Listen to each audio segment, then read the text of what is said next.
Good evening guys. तो मैं सोच रहा था ना, सुबह हमने साइंस के 30 क्वेश्चन किए थे, रीड के 21 के पेपर के लास्ट ईयर के। तो अब ना 30 क्वेश्चन मैथ्स के कर लेते हैं, तो इस तरीके से साइंस में दोनों कवर हो जाएगा। और सीटीपी तो हमने कल ही कर लिया था। तो आप भी देखना 30 क्वेश्चन है, और आप देखना कि आपसे किस तरीके से होंगे। तो करते हैं स्टार्ट सीधा, है ना। और हाँ गाइस, वीडियो 480 पिक्सल है, 720 में देखना, सो दैट की क्लैरिटी आपको मिले, वरना वेबकैम की वीडियो थोड़ा वरना क्वालिटी डाउन हो जाएगी। स्टार्ट करते हैं। शेयर स्क्रीन कर देता हूँ मैं, एनोटेट ऑन कर लेते हैं। ठीक है। तो गाइस फर्स्ट क्वेश्चन हमारे पास यहाँ पे है। नाइन्थ, थोड़ा सा मैं इसको पहले स्क्रॉल कर लेता हूँ। हाँ, यहाँ से। ठीक है गाइस। अब गाइस वाटर मार्क तो मेरे को बिना वाटर मार्क का पेपर नहीं मिला ना, तो इसलिए वाटर मार्क तो है ही, बाकी मेनली क्वेश्चन हमको दिख रहे हैं तो यहीं से कर लेते हैं। 91 क्वेश्चन जो है हमारे पास है कि द वैल्यू ऑफ दिस, यानी कि आपको ये कुछ टर्म यहाँ पे दे रखा है, या टर्म की जगह बेटर रहेगा अगर मैं एक्सप्रेशन इसे कहूँ। तो हमको ये दे रखा है और हमको कैलकुलेट करना है कि क्या आएगा। तो आप यहाँ से देखो कैसे कर सकते हो। तो गाइस सबसे पहले हम एक काम करते हैं, जिनकी नेगेटिव पावर है उनको पॉजिटिव में लाने की कोशिश करते हैं, जिससे कि क्या होगा। जैसे 5 की पावर 12 है।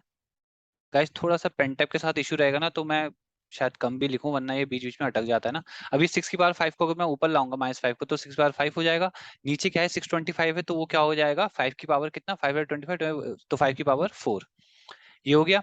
और 30 की पावर 5 को हम नीचे ला सकते हैं एज इट इज। और साथ साथ मैं एक काम और भी कर सकता हूँ, आप समझ ही रहे होंगे। 30 को मैं ऐसे लिख सकता हूँ, 6 × 5। 6 × 5, और पावर क्या है, अब हो जाएगी +5। ठीक है गाइज, यहाँ तक क्लियर है आपको। अगेन अब आप क्या करोगे, 5 की पावर 12 को ऐसे ही लिख दो, इंटू 6 की पावर 5 को ऐसे ही लिख दो, अपॉन पे 5 की पावर 4 को ऐसे ही लिख दो, और इनका बस ब्रैकेट ओपन करना था। 6 की पावर 5 इंटू 5 की पावर 5, और ये क्या लगाएगा गाइज, ये कैसे हुए ब्रैकेट ओवर। ए इंटू बी की पावर अगर m होगी तो वो हो जाएगा a की पावर m और b की पावर m, तो वो हमने लगाया। 6 की पावर 6 का को कैंसिल कर दिया। अब क्या होगा, ऊपर है 5 की पावर 12, और नीचे हो जाएगी बेस से में, तो पावर ऐड हो जाएगी मल्टीप्लिकेशन में, 5 और 9। तो क्या बच के आ रहा है, अब क्या हो रहा है, डिवीजन में अगर बेस से में तो पावर सब्ट्रैक्ट हो जाएगी, 12 - 9 हो जाएगा हम पे 3, और 5 की पावर 3 होता है 125। Option C would be correct. तो इस तरीके से आप प्रोसीड कर सकते थे, सिंपल क्वेश्चन। अब मूव करते हैं, इस क्वेश्चन को भी यहीं पे देख लेते हैं गाइस। यहाँ पे दे रखा है कोई एक्सप्रेशन, अगेन हमको दे दिया इस तरीके से, तो हम ऐसे लिख लेते हैं, 6 की पावर 2x +1 हमको दे रखा है। और डिवाइड में क्या है, 216। तो गाइस 216 किसकी, 6 की कौन सी पावर है, ये आपको सोचना पड़ेगा। तो ये है क्यूब, और इक्वल टू में हमको दे रखा है 36। तो 36 को भी मैं क्या लिख सकता हूँ, 6 का स्क्वायर। सिंपल। हमको एक्स कैलकुलेट करना है। अब देखो गाइज, ये उधर जाएगा, ट्रांसपोज होगा, तो बेस से मो का पावर ऐड हो जाएगा। तो बेसिकली 6 की पावर 2x +1 जो होगा वो इक्वल हो जाएगा 6 की पावर बेस से पावर ऐड 5। तो यहाँ से आप 2x +1 को इक्वेट कर दो 5 के साथ, तो आपका आंसर क्या आ जाएगा, 5 - 1 4, यानी कि 2 आंसर आ जाएगा, 2। ठीक है गाइज, जल्दी से मूव करते हैं नेक्स्ट क्वेश्चन में। ठीक है, तो गाइज अब क्वेश्चन कुछ इस तरीके का है। यहाँ हमको दे रखा है एक expression by subtracting this from. Guys अब देखो, सबसे इंपॉर्टेंट चीज इस क्वेश्चन की क्या है ना, आपको समझना पड़ेगा किस में से किसको सब्ट्रैक्ट करना है। तो इन्होंने बोला इसको इसमें से करना है, यानी कि आपका जो ऊपर एक्सप्रेशन है ना, वो ये है कुछ 3xy +2y² -2x², इस तरीके से है। और इसको सब्ट्रैक्ट करना है, तो ये क्या है। अब गाइस देखो, सब्ट्रैक्ट करें तो एक माइनस तो बाहर से ऑलरेडी होगा, फिर आप पूरा का पूरा एक्सप्रेशन लिखोगे, -5x² +7y², सॉरी 7y² और क्या है -4xy। तो गाइज अभी तो मैंने जस्ट लिखा है। अब मैं क्या करूंगा, इस माइनस को जब ओपन करूंगा तो ये सब चेंज हो जाएंगे। और साथ साथ गाइज मैं एक काम और करने वाला हूँ। तो मैं अब यहाँ पे इसको वैसे रब कर देता तो सही रहता। मतलब आप समझ गए ना गाइज, माइनस को अब मैं सबसे इंटू करूंगा तो ये प्लस हो जाएगा, ये भी ये माइनस हो जाएगा, ये प्लस हो जाएगा, तो बस यही चीज है। तो इरेज कर देते हैं फिर अब इस पार्ट को, बस साइन मतलब चेंज हो जाएंगे। तो अब क्या हो जाएगा, ये वाला एक्सप्रेशन था, माइनस से इंटू करूंगा प्लस का 5x², तो जो जहां पे है उसको वहीं उसी के नीचे लिख लेते हैं, +5² -7y² और क्या है +4xy। अब गाइज इनको सिंपली आप जो कर दो हो रहा है। ये हो जाएगा कितना, 4 5 6 7xy, यहाँ पे हो जाएगा माइनस का 5y² और क्या आ रहा है, प्लस का 3x²। तो गाइज ये चेक कर लो कहाँ बन रहा है। तो फर्स्ट ऑप्शन ही हो गया गाइज करेक्ट। मूव करते हैं। यहाँ पे गाइज दिया हुआ है फैक्टर्स ऑफ एक्सप्रेशन दिस। अभी एक्सप्रेशन दिया हुआ है, इसके फैक्टर्स क्या होंगे। तो गाइज यहाँ पे ना हम शॉर्टकट अप्लाई कर सकते हैं, हम जरूरी नहीं है इन सबको ओपन करें, क्योंकि अगर हम ऐसा करने लग गए तो गाइज टाइम बहुत जाने वाला है। तो आप क्या करो, बीच में आपको क्या चाहिए, माइनस का 9ab। तो अगर आप इसको इसको इंटू करोगे तो ए बी आ रहा होगा, देखो यहाँ से ए बी आएगा तो प्लस का 5 तो है 15ab, तो यानी कि प्लस का 15ab आ रहा है।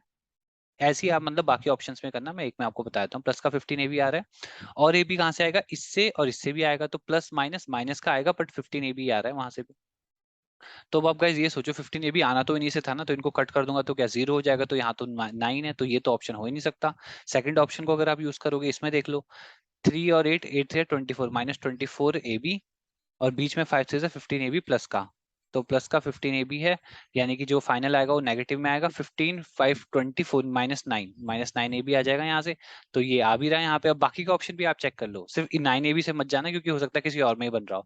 3 को 3 से करूंगा 9A² आएगा, वो भी आ रहा है। 5 को 8 से करूंगा 40 का आएगा, B² माइनस के साथ, तो वो भी आ रहा है, तो यानी कि ऑप्शन बी ही हमारा करेक्ट है। देखा गाइस ऐसे। अब बोला भाई द वैल्यू ऑफ दिस, इसकी वैल्यू निकालनी है। सिंपल गाइस से, ये तो बहुत सिंपल क्वेश्चन है। आप सिंपली क्या करोगे, अपना जो करते हो long division, x² plus plus 7x plus 10, और यहाँ पे आप रख दो x+2, x+2। यहाँ पे अब कैसे होता था गाइस, हम x रखेंगे तो क्या आ जाएगा, x² प्लस 2x, सॉल्व करेंगे तो यहाँ पे साइन चेंज कर देंगे, ये कैंसिल हो जाएगा, यहाँ पे आ जाएगा 5x, यहाँ पे आ जाएगा प्लस का 10, कैरी हो गया ये वाला वर्ड यहाँ पे, सॉरी नंबर नंबर यहाँ पे अगेन 5 प्लस का क्या लिखेंगे, प्लस का 5 लिखेंगे, क्यों, क्योंकि 5 है ना यहाँ पे, जो यहाँ होता है वही यहाँ लिखते हैं, तो ये हो जाएगा कितना, 5x प्लस का 5 2 10। अगेन अब साइन चेंज करेंगे, तो जैसे साइन चेंज करेंगे कट के 0, और जैसे रिमाइंडर 0 आ जाएगा, तो आपको पता लग गया कि ये आपके दो क्या बन गए, फैक्टर बन गए। तो इन्होंने क्या पूछा था, हाँ, तो इसका मान क्या आएगा ना, इसका मान कर यही तो आ रहा है, x+5 आ रहा है मान इसका। Option D would be correct. Now let's move ahead with the next question. तो गाइज ये है नेक्स्ट क्वेश्चन हमारे पास। यहाँ पे बोला हुआ है denominator of a rational number exceeds its numerator bye 8। पहली स्टेटमेंट तो गाइज ये रही, इससे देख लेते हैं क्या हो रहा है, यानी कि जो डिनोमिनेटर है रैशनल नंबर का, एक्सीड कर रहा है न्यूमरेटर बाय 8, यानी कि न्यूमरेटर ये है। तो यानी कि न्यूमरेटर में अगर मैं 8 जोड़ता हूँ, तो मेरे पास डिनोमिनेटर आना चाहिए, ये स्टेटमेंट पहली कह रही है। देखते हैं कि क्या इससे कुछ हो रहा है यहाँ पे, किसी में मतलब ये किस में वैलिड हो रहा है। 13 में आप क्या करो, 13 में 8 जोड़ोगे तो 21 आएगा, 13 में 8 बिल्कुल आएगा। ठीक है, अभी देख लेते हैं बाकी जगह। ये तो ऊपर ही नंबर बढ़ा है, गलत हो जा रहा है, यहाँ ऊपर नंबर बढ़ा है, गलत हो जा रहा है, यहाँ तो यहाँ जोड़ा है, तो क्या मैं 7 में 8 जोड़ूंगा 13 आएगा, तो 8 7 15 होते हैं, नहीं आएगा। तो आप देख रहे हो गाइस, एक आपने बड़ी अच्छी चीज नोटिस की, मैंने इसी चीज से आंसर हासिल कर लिया है ना, हमको आंसर मिल चुका है। बाकी अगर आप बाकी स्टेटमेंट देखना चाहो तो ये भी देख सकते हो, if 17 is added to the numerator, यानी कि सपोज इसी को ले लो आप, 13/21 था ना, तो if 17 is added to the numerator,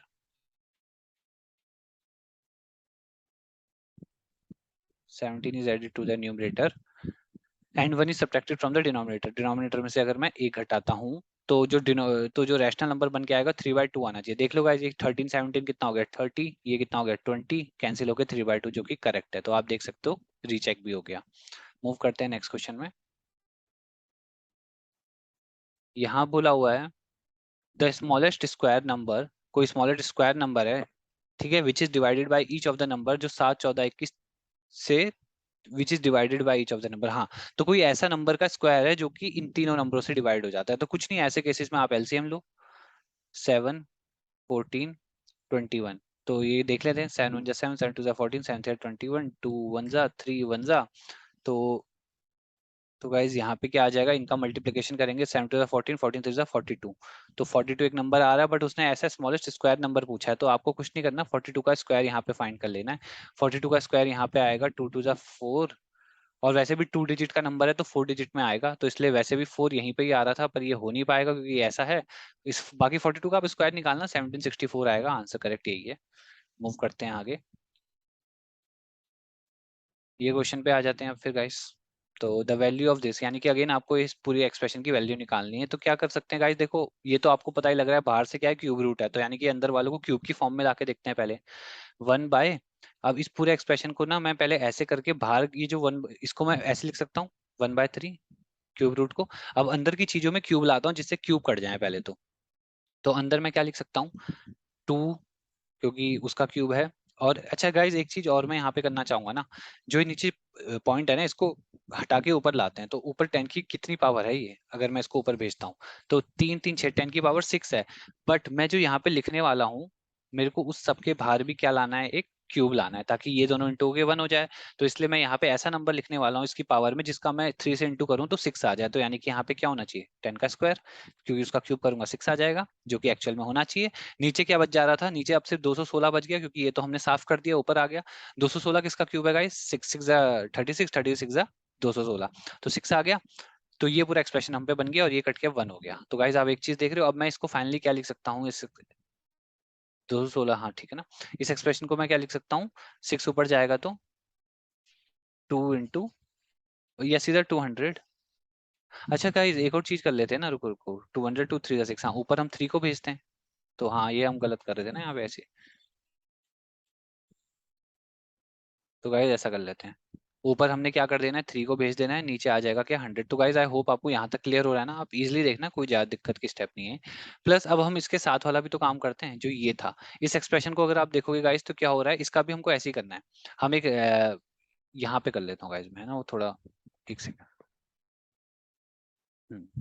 अब ठीक है, यहाँ पे मैं क्या करता हूँ, ये किसका क्यूब, पहले तो 343 और वो है, यानी कि मैं एक काम करता हूँ, इसको भी मैं ऐसे कर देता हूँ और ये जो पॉइंट है ना इनको नीचे ले आता हूँ। तो 3 3 6, नीचे कितने 10 की पावर 6 आएगी basically.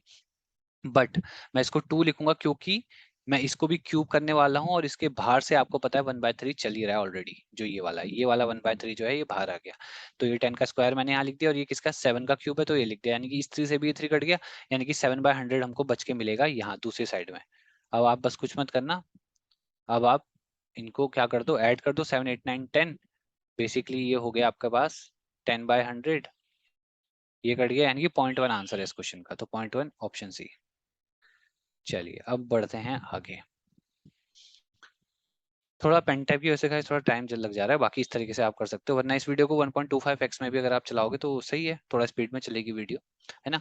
Shankar took a loan of 25,000 rupees, यानी कि इतने का लोन लिया शंकर ने फॉर परचेसिंग एक मशीन खरीदने के लिए। How much amount will he repay after, कितना अमाउंट उसे वापस देना पड़ेगा 1 साल 6 महीने बाद, एट एन एनुअल रेट आपको बता रखा है 12% का, और इंटरेस्ट जो है वो एनुअली निकल रहा है। तो ऐसे क्वेश्चन में आप क्या कर सकते हो, आपको पता है कि 25,000 रुपए तो बेसिक अमाउंट है, यानी कि आप प्रिंसिपल कह लो इसको भले ही, इतने का लिया गया और इसके ऊपर सब कुछ कैलकुलेट होगा। तो इंटू करेंगे हम, क्योंकि देखो 12% का रेट है तो, और उसने बोला 1 साल 6 महीने, तो पहले 1 साल की अगर बात करी जाए तो 12% लगने के बाद मतलब 100% में अगर आप 12 का और एक्स्ट्रा करोगे तो कितना 112 आ जाएगा। तो ये तरीका तो आपने गाइस देखा ही होगा जिसमें हम इस तरीके से सॉल्व करते हैं, ये होगा इनटू। बट गाइस सिर्फ इससे काम नहीं चलेगा, ये तो अभी आप इसको सॉल्व करोगे ना तो सिर्फ आपको वो अमाउंट मिलेगा जो कि 25,000 रुपए में 12% के हिसाब से 1 साल में लग चुका है, जो उसको देना पड़ रहा है एक्स्ट्रा, ब्याज जिसे आप कह सकते हो। अब क्या कहते हैं, क्या कहते हैं यहाँ पे, इंटरेस्ट भी ब्याज इंग्लिश में हो गया है ना। और इंटू करूंगा, अब मेरे को 6 महीने के लिए भी तो देखना है, तो 6 महीने में क्या होगा 12% का आधा रेट, क्योंकि 6 महीने 12 महीने का आधा है, तो यानी कि 6%, यानी कि 106। समझे गाइस, 100 के ऊपर लग रहा है ना, तो 106/100, 106/100। तो गाइज अब क्या है कि ये दो तो कट गए, अब आप इसको इजीली सॉल्व कर लेना, ठीक है, सॉल्व करने में टाइम वेस्ट नहीं करते, आप इसको सॉल्व कर लेना, इसको सॉल्व करके answer I think option D आएगा आपका 29,680, ये है। अब मूव करते हैं नेक्स्ट क्वेश्चन को भी देख लेते हैं। यहाँ पे क्या है, राजन ने परचेज किए 2 सीलिंग फैंस लिए उसने, और किस रेट पे लिए 2500 ईच। तो अच्छी बात यह है कि दोनों को उसने 25,000 रुपए में खरीदा। अब out of which one fan, यानी कि एक को उसने बेच दिया 15% प्रॉफिट में और एक को उसने बेच दिया 8% लॉस में, ठीक है। यानी कि पहली बात तो है कि खरीदने का प्राइस सेम था, अब एक में 15% प्रॉफिट में बेचा, एक को 8% लॉस में बेचा। तो कितना प्रॉफिट और लॉस उसने होल ट्रांजेक्शन, देखो ऐसे केसेस में ना जहां पे ईच का सेम कॉस्ट प्राइस हो, है ना, लेने वाला और सेलिंग प्राइस में जो भी चेंजेस हो, तो ऐसे क्वेश्चन में आप क्या कर सकते हो, सिंपल फॉर्मूला आप लगाओगे, profit plus loss divided by 2, इससे आपको नेट परसेंटेज मिल जाएगी प्रॉफिट की या फिर लॉस की। तो प्रॉफिट कितना हुआ है उसको 15%, लॉस कितना हुआ है वो माइनस हो जाएगा क्योंकि लॉस के लिए माइनस है, अपॉन पे 2 कर दो, तो ये कितना आ जाएगा 7/2, तो ये हो जाएगा कितना, अब प्लस में आ रहा है ना आंसर, तो यानी कि प्रॉफिट तो हो रहा है बट कितने का, 3.5% का, क्योंकि वो ऑलरेडी उसमें था परसेंटेज में, तो ये आंसर हो जाएगा इस। मूव करते हैं नेक्स्ट क्वेश्चन पे। यहाँ पे क्या बोला हुआ है कि अंडर स्वच्छ भारत मिशन, ठीक है, स्वच्छ भारत मिशन में 20 वॉलंटियर थे जो कि अपने गांव को 8 दिन में साफ कर गए, ठीक है।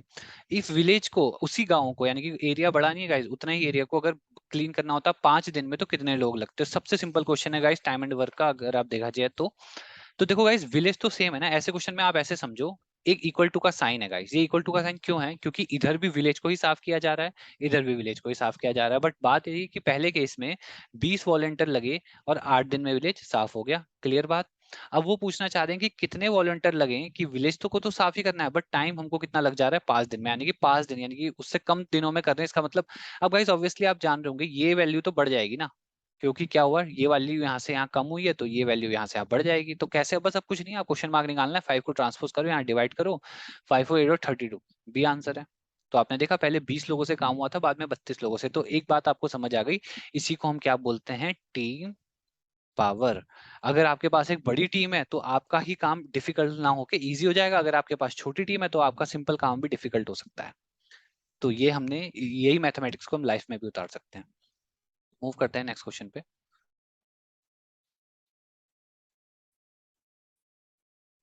यहाँ बोला हुआ है पार्था है कोई, मूव फ्रॉम झुंझुन से जोधपुर, झुंझुन से जोधपुर गई, झुंझुनू से जोधपुर गई, ठीक है, by car to reach in 6 hours, 6 hours लगे उसको ऐसा करने में, और किसी स्पीड से गई 60 kmph। तो गाइज आप ऐसे समझ सकते हो, पॉइंट ए झुंझुन था, पॉइंट बी जोधपुर था। दोनों को ऐसे लिख देते हैं फिलहाल, कोई दिक्कत नहीं है, झुंझुन जोधपुर। तो यहाँ से वहां गए तो इसका मतलब एक चीज फिक्स हो गई कि डिस्टेंस जो है वो सेम है, डी तो सेम है।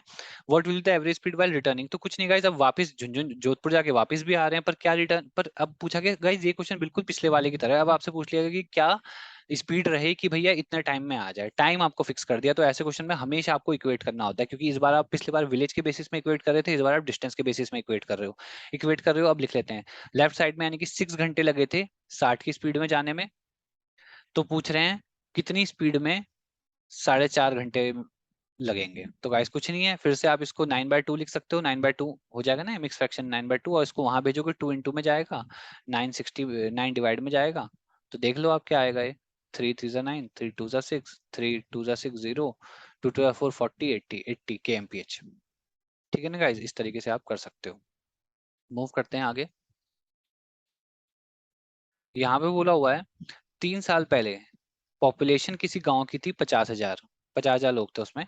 After that in the first year the rate of growth of population was 5%, यानी कि 3 साल पहले थी तो उसके अगले साल वाले में 5% की ग्रोथ थी, सेकंड ईयर में 10% की ग्रोथ होगी, और थर्ड ईयर में ग्रोथ रेट 4% की हुई, यानी कि कभी भी कुछ कम नहीं हुआ, ग्रोथ रेट बढ़ते ही गई है। तो प्रेजेंट पॉपुलेशन क्या हो गई? तो ऐसे क्वेश्चन में भी गाइस कुछ नहीं करना, आपको जो इनिशियल नंबर दिया होता है आपको वहीं से स्टार्ट करना होता है।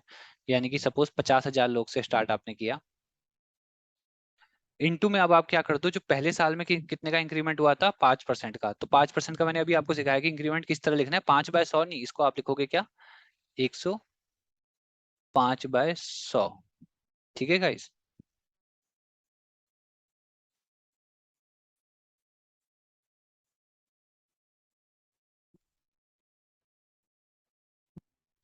105/100 इंटू, अब गाइज यहाँ पे एक पॉइंट है ना, in the second year due to epidemic the population decreases by 10%। तो गाइज यहाँ पे मैं ये कहना चाहूंगा, अब हमने ना एक चीज नोटिस नहीं की थी, यहाँ डिक्रीज की बात भी हो रही है, तो सॉरी गाइज, ये हमको देखना चाहिए यहाँ पे, शायद उस टाइम जल्दीबाजी में देखा नहीं। जब इंक्रीज हो रहा है तो इस तरीके से 100 में इंक्रीज कर दो, जब डिक्रीज हो रहा है तो 100 में डिक्रीज भी करना पड़ेगा। इसका मतलब ये 10% का डिक्रीज का मतलब है 100 में डिक्रीज, यानी कि 90/100 से इंटू करोगे। समझ गए गाइस, ये इस तरीके से 90/100। और इंटू में अभी तीसरा काम भी हो रहा है ना, तीसरे साल में क्या हुआ, 4% से ग्रोथ रेट वर्ड नोटिस भी तो, हाँ, तो जब कुछ नहीं बोला तो ग्रोथ रेट मतलब ग्रोथ रेट है ना, इंक्रीज हो रही है, तो 4 से इंक्रीज हो गई, यानी कि 104/100। तो गाइस इस तरीके का ये क्वेश्चन रहेगा।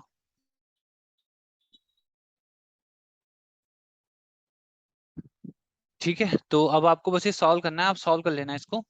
तो I think 49140 option C correct है इसका, बट आप चेक कर लेना, ठीक है। बाकी आप मेन टू कॉन्सेप्ट समझ ही गए। मूव करते हैं। यहाँ पे गाइस क्या बोला हुआ है, इन गिवन फिगर, इस फिगर में अगर P पैरेलल है किसके, Q के, तो वैल्यू ऑफ x क्या हो जाएगी, x की वैल्यू निकालनी है। तो ठीक है, ये 95 है, ये भी कॉरस्पॉन्डिंग एंगल कितना होगा, 95। ठीक है जी। अब ये 30 है तो ये वर्टिकली अपोजिट से क्या हो जाएगा, 30 हो जाएगा। ठीक है। और अब आपको क्या कैलकुलेट करना है, x तो कोई नहीं, ये गाइस वो लीनियर पेयर वाला तरीका आपको पता होगा, पूरा एंगल कितने का है, 180 डिग्री है। तो आपको क्या करना है, 180 में से माइनस कर दो, इन दोनों का सम 95 और 30 कितना हो गया, 125। 125 हो गया, माइनस कर दो, 10 में से 5 5, 7 में से 2 5। तो एस 55 डिग्री आंसर है, ऑप्शन है। मूव करते हैं नेक्स्ट क्वेश्चन में। यहाँ क्या बोला हुआ है? ट्रायंगल एबीसी है, बना लेते हैं सीधा। A B C and triangle F D जो कि कॉन्ग्रुएंट है गाइस, है ना? कॉन्ग्रुएंट ट्रायंगल्स के बारे में आपने पढ़ा होगा। साइड्स का बड़ा ध्यान रखना गाइस। ए यहाँ लिखा है तो एफ, यहाँ एफ उसी के साथ होना चाहिए, एफ। अब ऐसा नहीं मैं डी यहाँ लिख दूं, बी के साथ में लिखना पड़ेगा, यानी कि डी यहाँ लिखना पड़ेगा, ई यहाँ लिखना पड़ेगा। ये कॉन्ग्रुएंट ट्रायंगल के लिए बहुत इंपॉर्टेंट बात हमें पता होनी चाहिए। ए बी कितना है? 5 है, ठीक है। बी कितना है? 40 है, 40 है। उसके बाद ए कितना है? 80 है, 80 है। Which one of the following is true? तो पहले तो गाइस इसको भी कैलकुलेट कर लो। ये फॉर 8 8 4 120 हो गया। टोटल सम 180 होता है, 120 180 यानी कि 60 है ना? तो ये हो जाएगा कितना? 60। तो ये तो हो गया गाइस। अब हमको क्या करना है? बस ये देखना है कि इनमें वैल्यूज देखनी। तो डी एफ क्या बचा? 5 होना चाहिए। डी एफ ए बी के समान है, 5 तो हो सकता है। एफ को क्या होना चाहिए? 60। एफ को नहीं, एफ को होना चाहिए 80। तो ये तो गलत है। यहाँ पे डी एफ 5 हो सकता है और ई 60। ई 60, हाँ गाइस ये ऑप्शन सही हो गया। ई 60 हो सकता है। बाकी भी देख लो आप। डीई, डीई के बारे में हमको वैसे कुछ पता है नहीं। और डीई 5, डी डी डी के बारे में कुछ पता था क्या?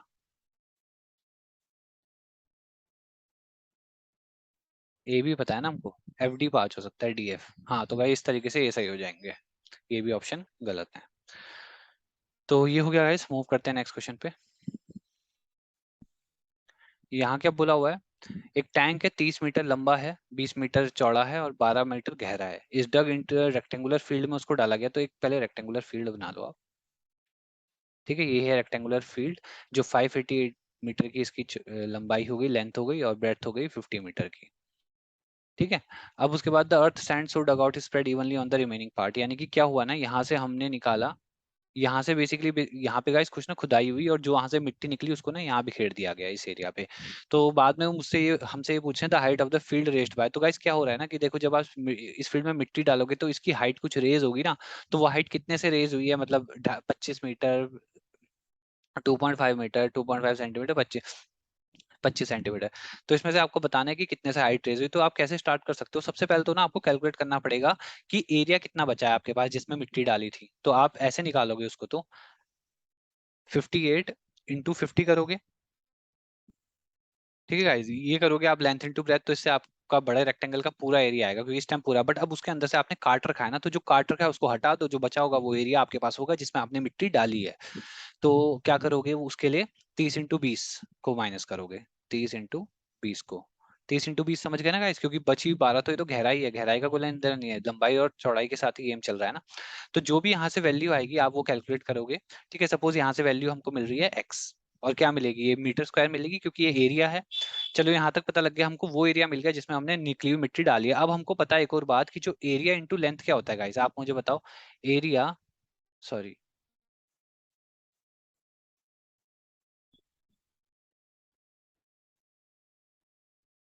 अब गाइस जो एरिया होता है ना, अब जो एरिया होता है उसको अगर मैं इंटू कर दूं लेंथ के साथ, तो क्या मिलेगा? ये क्या मिलेगा? ये मिलेगा क्या? वॉल्यूम। ठीक है, तो इसी बात को अब हमें यूज करना है। क्यों? क्योंकि हमको टैंक का वॉल्यूम तो पता है ना, उसको इक्वेट कर देंगे हम जो बाहर की जो मिट्टी का वॉल्यूम बढ़ा हुआ है उससे। तो आपको मिल जाएगी वो हाइट। देखो कैसे, ये जो एक्स आया है, ये एक्स की तो वैल्यू पता है ना, इसको इंटू करना आप। हाँ, इसको इंटू करोगे आप जितनी भी लेंथ आपको चाहिए, क्योंकि मिट्टी बाहर वाले एरिया में आ रही है ना, इसको इक्वेट करो आप। ये बेसिकली यहाँ पे ना हाइट है उसकी, जो अब निकलेगा फाइनल आंसर। इसको इक्वेट करोगे आप 30 से, इंटू 20 से, और इंटू उस 12 से।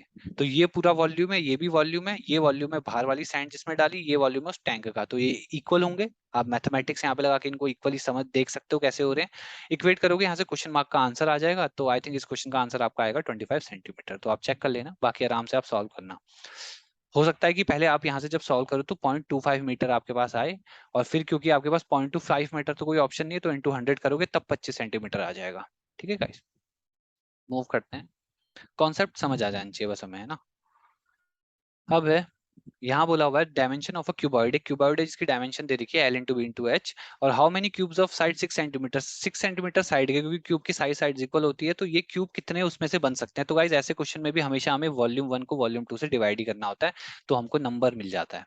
ठीक है, तो देखो वॉल्यूम 1 का क्यूबॉइड का है, जहां पे आप ये रखोगे 60 × 54 × 30 रख दोगे, और अपॉन में रख दोगे आप कितना, 6 का क्यूब, उसका भी वॉल्यूम रखेंगे ना, 6 × 6 × 6, तो ये आ रहा है कितना, 10, ये आ रहा है 6 × 9 = 54। एक मिनट ऐसे कर रहा हूँ ना, 6 × 5 = 35, 6 × 8 = 36, 6 × 9 हाँ, कभी कभी ऐसे भी डाउट हो जाते हैं, 6 × 5 = 30, 5 × 10 = 50, 9 × 5 = 45, तो आंसर ऑप्शन सी हो गया। ठीक है, चलते हैं फिर आगे। इस क्वेश्चन में क्या बोला हुआ है कि फॉर द फॉलोइंग, एक फ्रिक्वेंसी टेबल दी है, यहाँ पे निकालना है कि नंबर ऑफ पर्सन कितने हैं जिनका वेट लेस देन 60 kg है, 60 kg से कम। तो गाइस ये तो नंबर ऑफ पर्सन नीचे दिए, यहाँ पे 60 kg से नीचे में देखना है ना, तो बेसिकली आपको ये सेक्शन पे डील करना है। तो इसमें आप कैलकुलेट कर लो, 4 + 5 + 10 + 7, तो कितना हो गया, 19, 26, है ना, 26 हो गया। अब मूव करते हैं नेक्स्ट पे। यहाँ क्या बोला हुआ है, following pie chart represents expenses on different items in construction of room. ठीक है, total expenses in construction of the room, मतलब टोटल रूम बनाने में लग गए 2 लाख रुपए। तो ये पूछ रहे हैं हाँ, कितना मनी लेबर कॉस्ट पे गया है, यानी कि अलग अलग कॉस्ट है ना, तो लेबर पे कितना लग गया। तो गाइस पहली बात तो आपको ये एंगल निकालना पड़ेगा, ये पूरा 360 डिग्री है, कुछ मत करो, इनका सम निकालो। इनका सम करेंगे हम, 108 + 36 + 72 + 54, तो 270 हो गया ना, 360 माइनस अगर हम करें 270,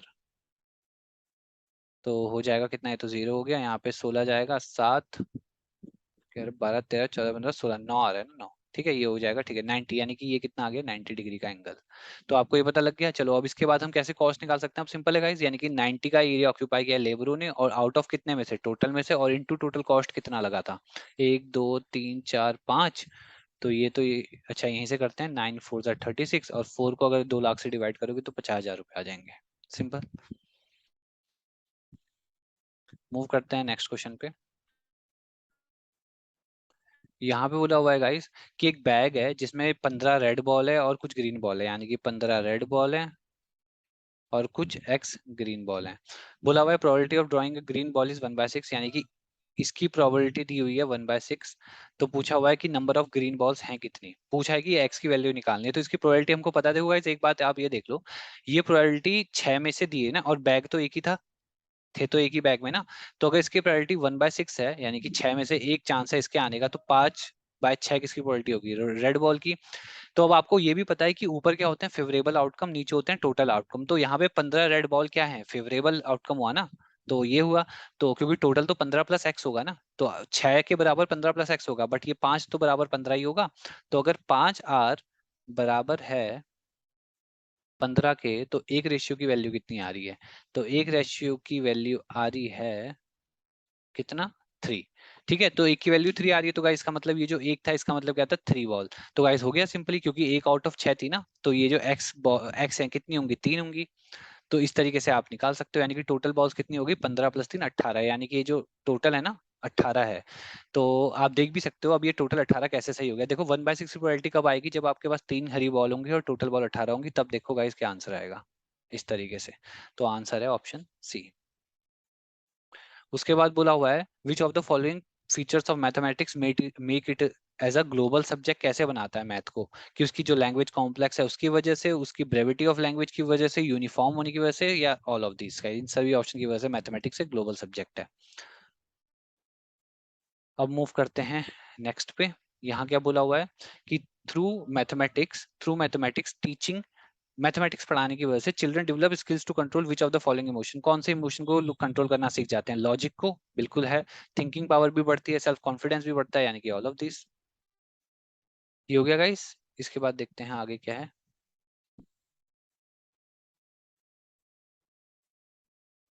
हम्म, यहाँ बोला हुआ है what is the method of mathematics teaching, what is the method of mathematics teaching in which the move is from unknown to known. तो ये वो एरिया गाइस, मतलब किस मेथड में हम अननोन से नोन की तरफ जाते हैं।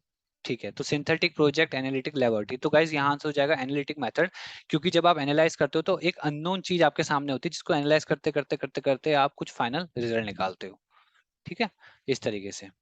उसके बाद है the community objective of defining mathematical terms is, क्या कम्युनिटी ऑब्जेक्टिव क्या है, देखो मेन ऑब्जेक्टिव तो प्रैक्टिकल है, कॉग्निटिव इमोशनल फंक्शनल नहीं, प्रैक्टिकल ऑब्जेक्टिव है कि चीजें प्रैक्टिकली समझ आए मैथमेटिक्स से हमें कि कैसे डील हो रही हैं। अब चलते हैं आगे।